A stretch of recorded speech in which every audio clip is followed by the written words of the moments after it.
Welcome to this week's edition of the Rock and Roll Ghost podcast.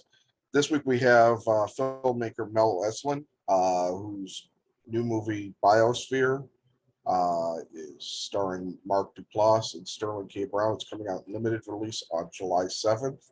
Welcome to the show, Mel. How are you today? I'm good. Thanks for having me. Good. I'm glad. Well, let's jump right into it. Tell me about Biosphere. First, I guess, give a bit of an idea to people of what it's about. And if you could talk a little bit about how the movie began as an idea to being completed, I suppose. Yeah. So Biosphere is about two best friends played by Mark Duplass and Sterling K. Brown.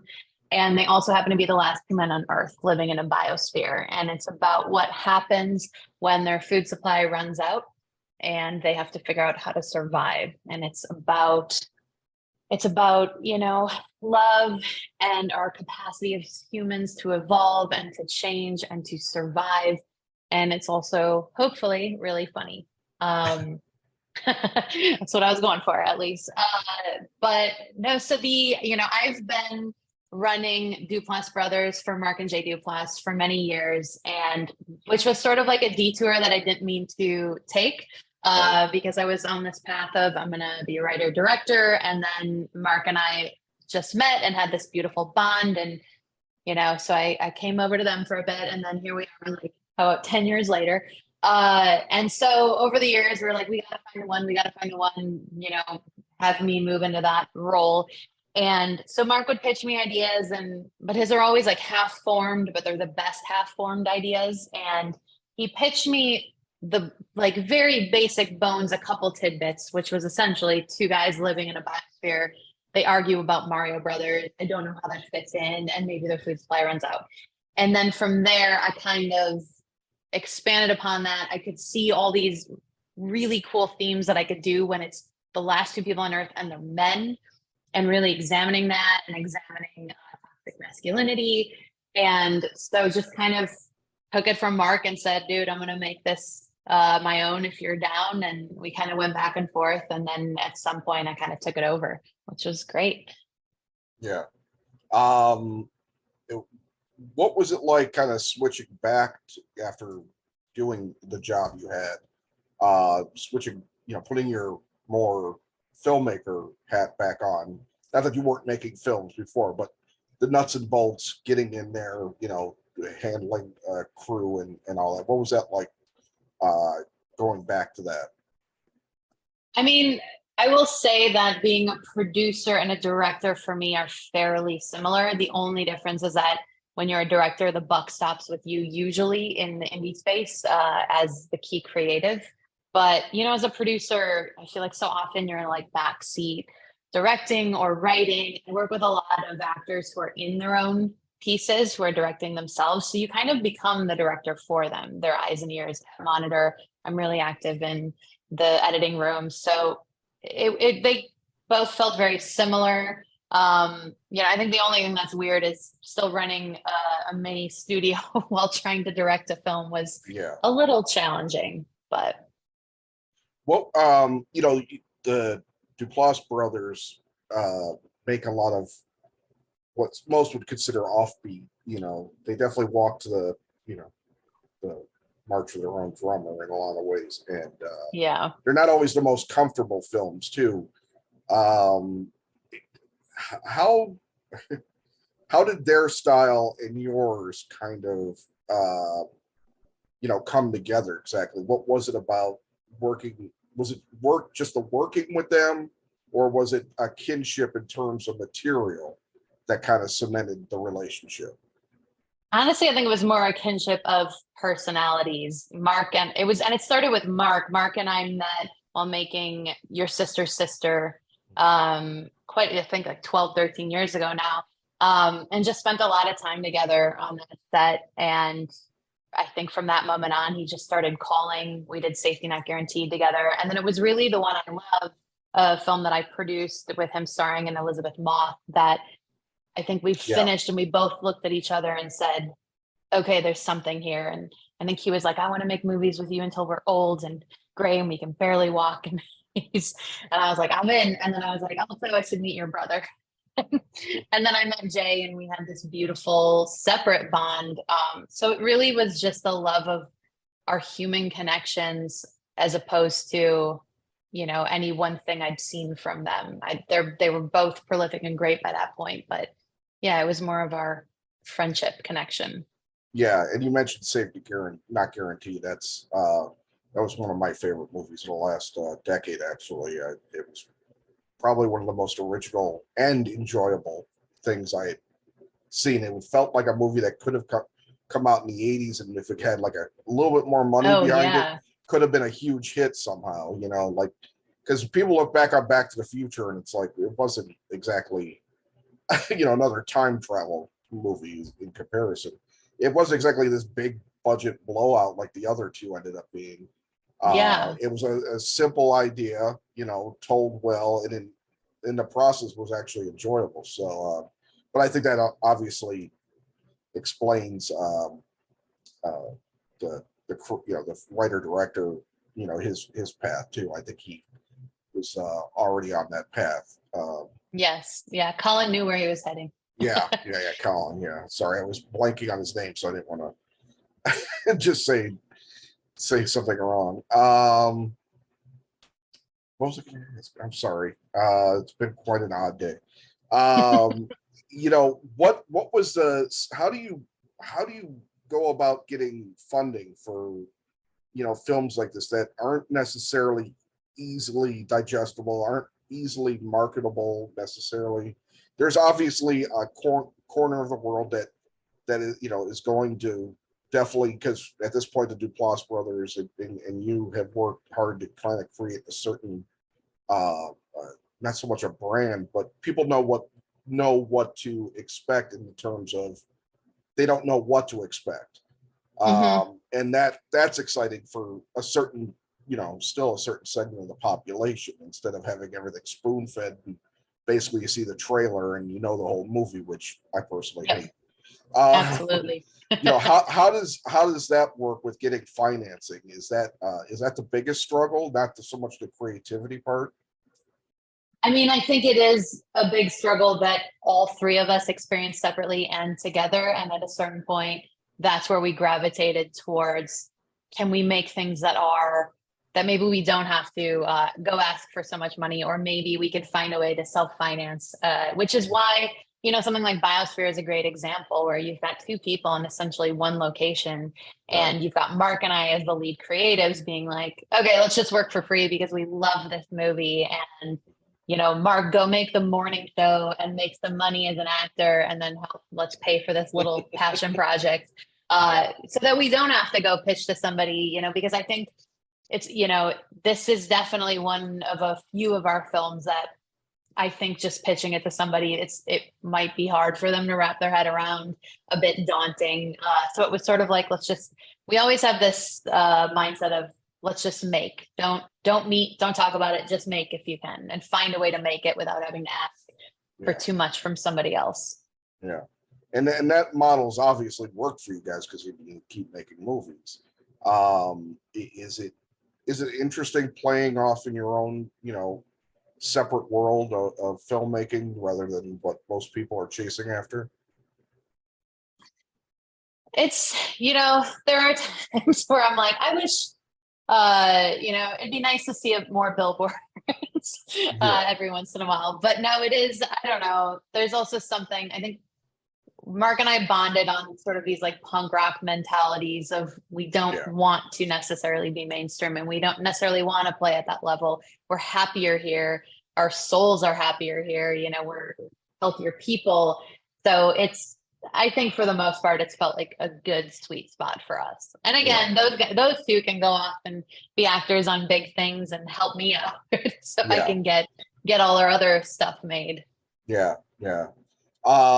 Has not to kind of spend too much time on budgeting or anything like that, but has there been a project that you guys have wanted to do that budgetarily at least is outside of your limits at the moment, or have you always just kind of focused in on that corner where you could kind of make do with what you're able to come up with instead. Yeah. I mean, there's absolutely projects that have been just heartbreaking to not be able to get made, you know, but I think, I mean, I will say we play at all levels and all budget levels. I think we just keep coming back to things that are more manageable and doable on our own, just because those we can make quicker. You know, when we do make the bigger budgets, you know, which we do, we have, you know, we are going to make more, those just take longer. So in the meantime, while we're waiting for that bigger budget film to happen, or, you know, we do a lot of HBO TV, while we're waiting for those things to happen, we're like, we'll make 4 movies in the meantime that fulfill what we really want to do as artists. Yeah. So we also like, we're all really bad at sitting still. I think between the 3 of us, and Mark and I especially just love constantly making things. Yeah. I don't know why I just kind of thought about this project now, but one, you were talking about TV shows, and one of the TV shows that Mark was in, and you'll obviously be able to help me out here, but I didn't, like I said, I didn't think about this show until now, so I didn't look it up. But was Together something you guys all worked on?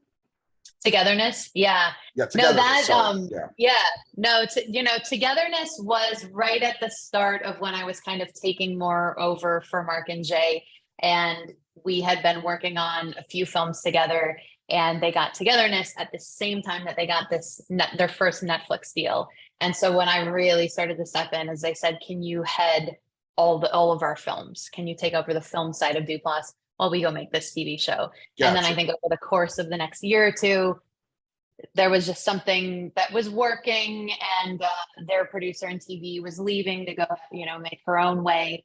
And so then we just kind of teamed up as like a 3-piece. And I think for a long time, I've been the like third non-blood related Duplass sibling that's just been behind the scenes a little bit. So, which is why it's really nice to get to make my own film and be a bit more out there and being able to talk about my creative input as well. It's nice. No, it's great. I mean, it's great. And the movie's definitely very interesting and challenging and funny, but also very bizarre. Yeah. Yes. It's very hard to talk about because we're trying to not give, you know, too much away, because I'm this big, actually what you were saying earlier about the trailers, I'm such a big believer in, like, nowadays there's the conversation about films happens before you even see it. You know, you've read about it, you've heard even people tweeting about their feelings just based on sometimes the title or who's in it, or a log line, and then you see 4 trailers and then you sit down and it's like there's nothing to shock you. And so I really wanted to create an authentic experience, especially with this film, because it isn't what you think it's going to be. It's more than that, a lot more than that, I hope. And so I wanted the conversation to happen after the fact and for people to just bring their own experiences to it.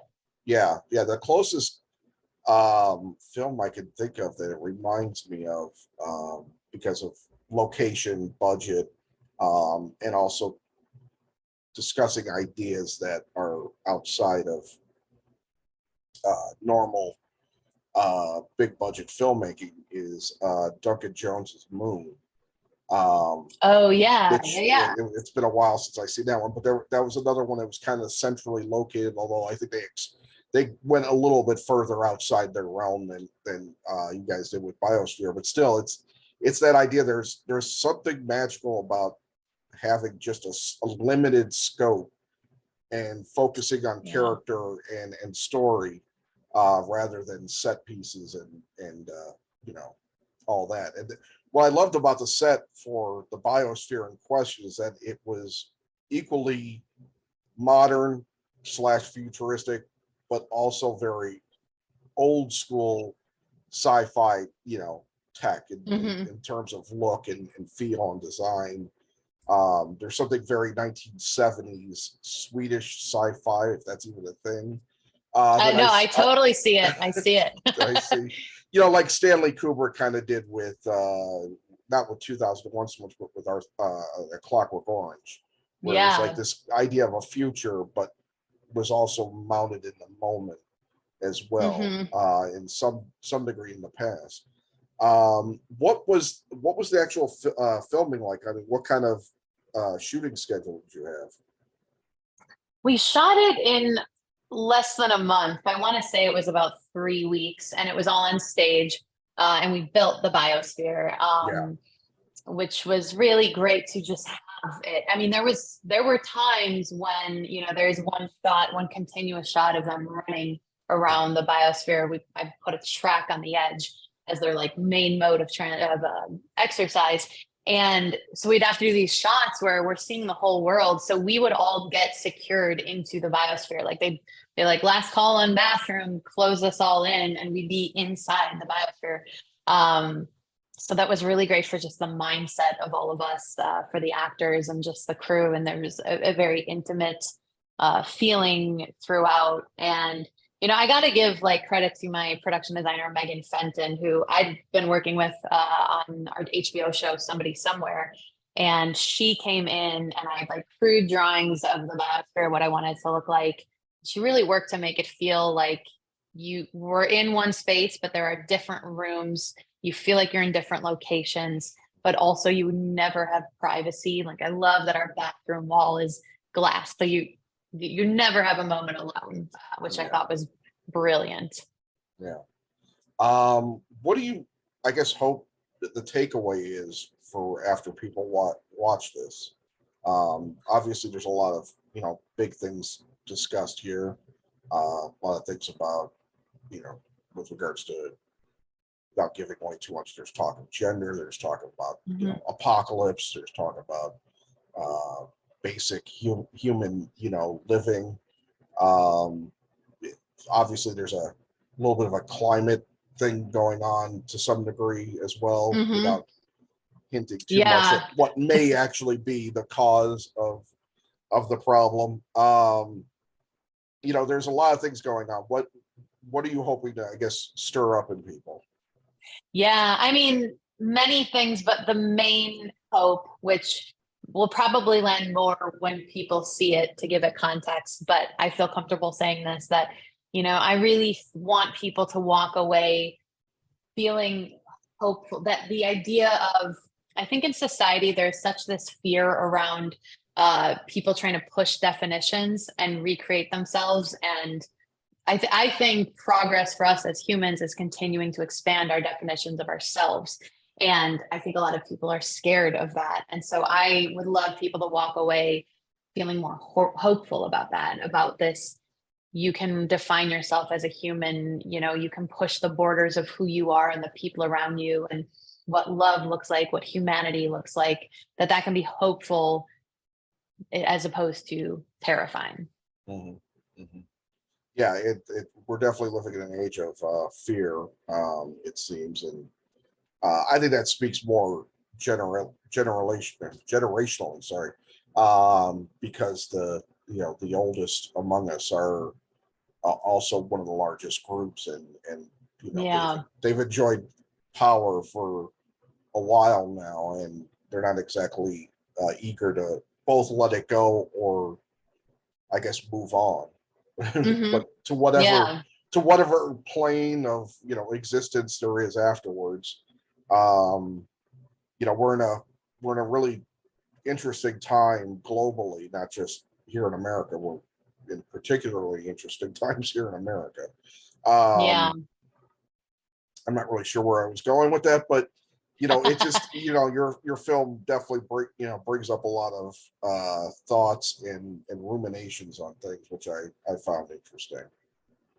Yeah, that's definitely what I was going for. It is, for a science fiction film, I did want to bring in a lot of themes that you might not normally expect from that genre. And I think a big one is, toxic masculinity and really examining the patriarchy. All of that sounds to many people, boring wouldn't be the right word, but there's a lot of people who might not sign up if I told you that that's what it was about.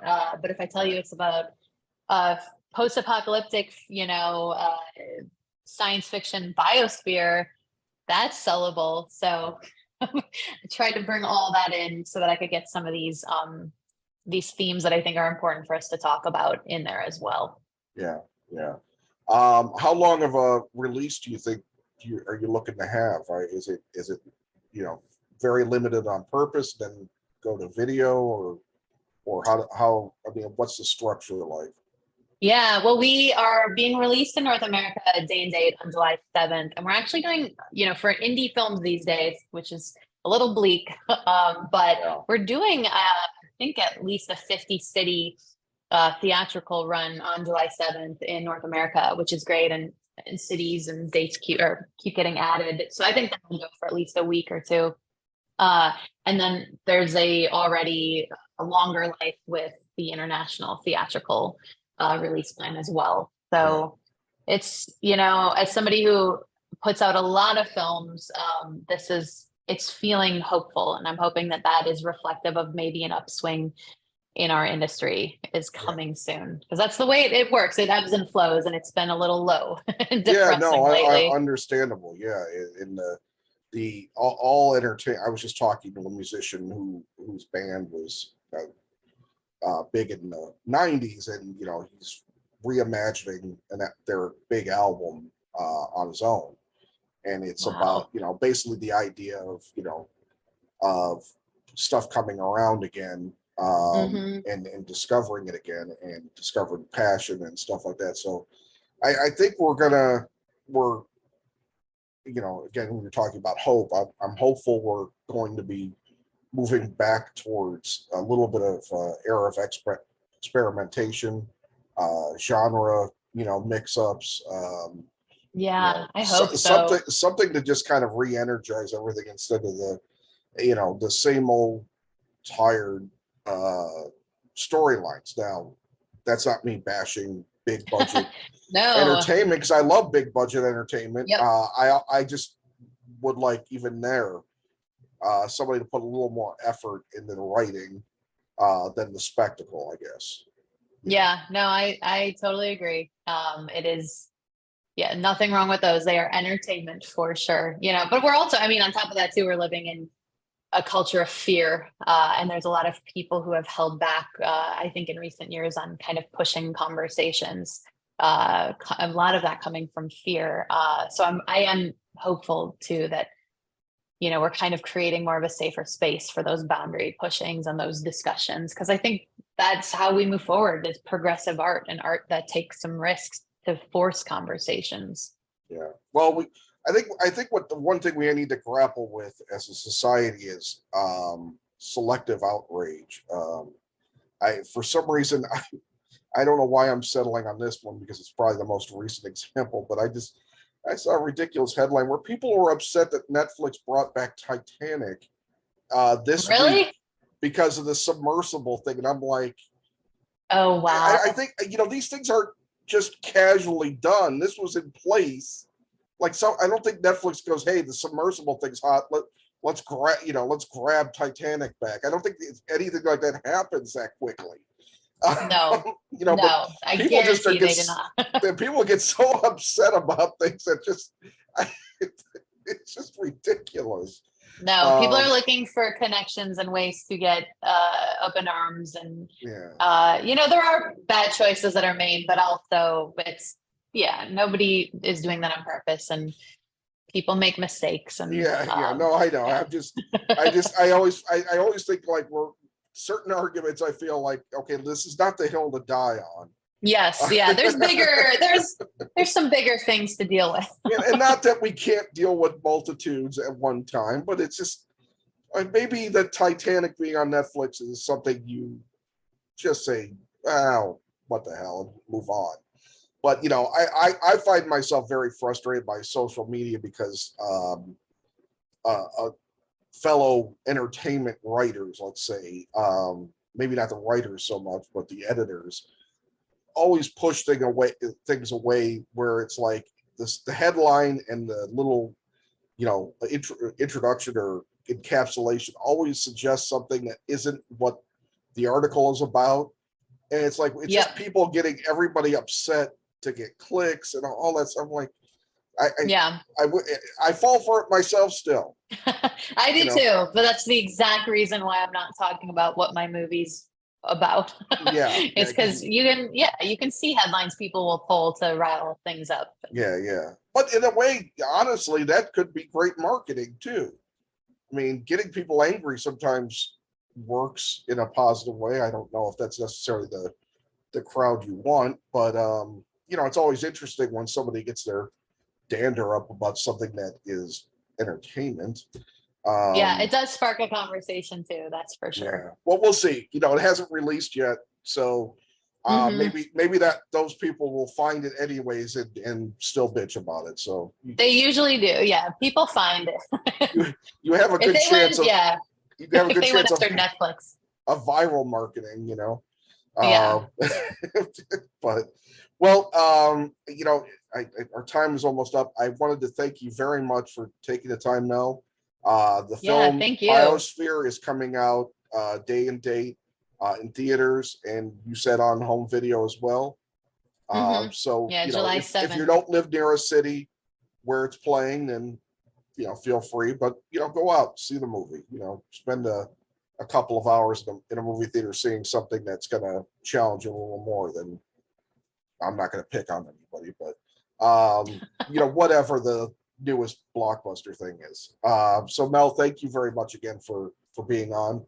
I wish you the best of luck on this and future projects.